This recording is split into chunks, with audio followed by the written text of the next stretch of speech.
इस वक्त भारत के अंदर कॉकरोच जनता पार्टी अपने पांव जमा रही है और अगर आप डिमांड्स को मुतालबात को भी देखें तो कोई बुरे नहीं है। क्या है? तालीमी इस्लाहात हैं। ये वो इस्लाहात हैं जो आज की जनरेशन चाह रही है। तालीम का पुराना निजाम है अंग्रेज के दौर का जो दुनिया के अंदर राइज है। आज दुनिया बदल चुकी, बदली हुई दुनिया का एहसास है वो हमारे मौजूदा लोगों को नहीं है। उसका नतीजा क्या निकला? कल आपने देखा, परसों आपने देखा, पिछले पूरे 10-12 दिन की कैंपेन आपने देखी और बुनियादी तौर पे होता क्या है। मैं एक वीडियो देख रहा था कि जिसमें एक नौजवान पुलिस के सामने ऐसे खड़ा हो जाता है और पुलिस की जो उठी हुई लाठी है वो एकदम रुक जाती है। मैं सोचने लगा कि ये जो खौफ है, खौफ के आगे क्या है?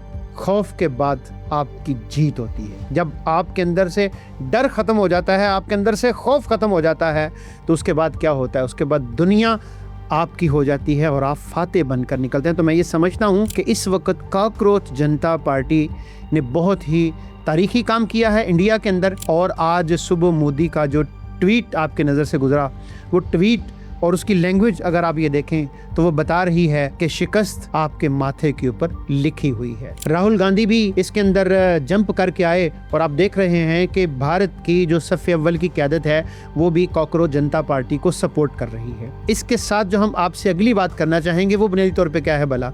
वो है पाकिस्तान के नौजवानों की। पाकिस्तान के अंदर नौजवानों की जो तादाद है वो 64% है, जिनकी उम्रें 18 साल, 19 साल, 20 साल, 21 साल, 22 साल, 24 साल। ये वो उम्र है कि जब इंसान ख्वाब देखता है। ये वो उम्र है जब इंसान तब्दीली चाहता है। ये वो उम्र है कि जब इंसान के अंदर एक जज्बा मौजूद होता है और दुनिया को फतह करने का, दुनिया को सर करने का एक उमंग जज्बा इंसान की आंखों के अंदर सपना होता है। तो हो क्या रहा है यहाँ पे भी आप देख रहे हैं ना, आप सारी सिचुएशन को देख रहे हैं और लोग तबसरा क्या करते हैं भला कि नहीं यार ये पाकिस्तान का नौजवान नहीं उठेगा, ऐसा नहीं होगा, वैसा नहीं होगा। ऐसा हरगिज़ नहीं है। देखिए हमेशा क्या होता है कि जिस तरह तालीमी इस्लाहात एक छोटा सा पॉइंट है, इस पॉइंट ने फ्लैश कर दिया। अच्छा, पाकिस्तान के अंदर भी सारी ग्राउंड तैयार है। ये किस वक्त फ्लैश पॉइंट बनेगी और किस वक्त इसने पीक के ऊपर जाना है, सिर्फ इसका इंतज़ार होता है, वरना ग्राउंड सारी की सारी तैयार है। यहाँ पे भी आप देखेंगे तो 3 पार्टियाँ हैं जो मुसलसल इक़्तिदार के अंदर हैं।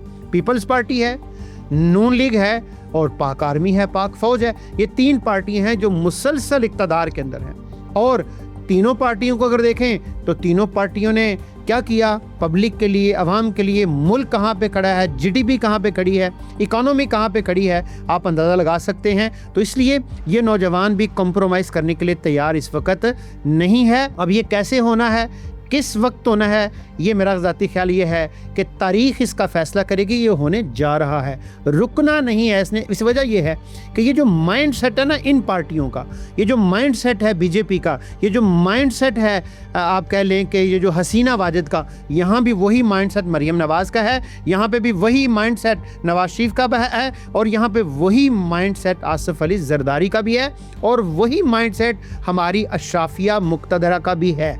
कुछ फ़र्क नहीं है, ज़्यादा फ़र्क नहीं है। इसलिए ये कब होना है, कैसे होना है, इसने हो के रहना है। दुनिया बदल रही है, दुनिया के डायनामिक्स बदल रहे हैं। आप अंदाज़ा लगा सकते हैं कि कल बैनर लगाया करते थे, चॉकिंग किया करते थे, अब क्या बनता है? अब ट्रेंड्स बनते हैं। अब कहाँ पे चीज़ें चली जाती हैं? एक्स के ऊपर चली जाती हैं, अब इंस्टाग्राम के ऊपर चली जाती हैं, अब यूट्यूब के ऊपर चली जाती हैं। पूरी डिजिटल दुनिया है जो एक अपना वजूद पैदा कर चुकी है और दुनिया जिसके नतीजे के अंदर चेंज हो रही है। इस चेंज होती हुई दुनिया के अंदर अगर किसी ने ज़िंदा रहना है तो इस चेंज होती हुई दुनिया के साथ आपको अलाइन करना पड़ेगा। इस अल्फ़ा और जी जनरेशन के साथ आपको अलाइन करना पड़ेगा, वगरना आप पीछे रह जाएंगे। ये जनरेशन आगे निकल जाएगी और जब आगे निकल जाएगी तो आप इर्रेलेवेंट हो जाएंगे और जब आप इर्रेलेवेंट हो जाएंगे तो इनको चाहिए कि ये आगे बढ़ के मुल्क की मसनद के ऊपर, इक़्तिदार के ऊपर इनके हाथों में जाएगा। इनके हाथों में जाएगा तो ये दुनिया को, आज की दुनिया को, आज की बदली हुई दुनिया को अपने अंदाज के मुताबिक चलाएंगे। और ये आज की जी जनरेशन, अल्फ़ा जनरेशन चाह रही है और पाकिस्तान ने तब्दील होना है। किसके मुताबिक? कायद के उसूलों के मुताबिक। अल्लामा इकबाल का जो ख्वाब था उसने ताबीर पा के रहना है। आज नहीं तो कल, कल नहीं तो परसों, परसों नहीं तो तरसों इसने होके रहना है। हमारी इसी जनरेशन के अंदर वो सारा पोटेंशियल मौजूद है, सारी सलाहियतें मौजूद हैं, पूरी ग्राउंड मौजूद है। ये कब होगा? इंशाल्लाह होके रहना है। खुशखबरी दे रहे हैं आपको, इंशाल्लाह आप देखिएगा। पाकिस्तान बन के रहा था, पाकिस्तान ने तब्दील होके रहना है और दुनिया के ऊपर पाकिस्तान ने हुक्मरानी करनी है। देखते रहिए, कनेक्ट रहिए, जुड़े रहिए। पाकिस्तान जिंदाबाद, पाकिस्तान पाइंदाबाद।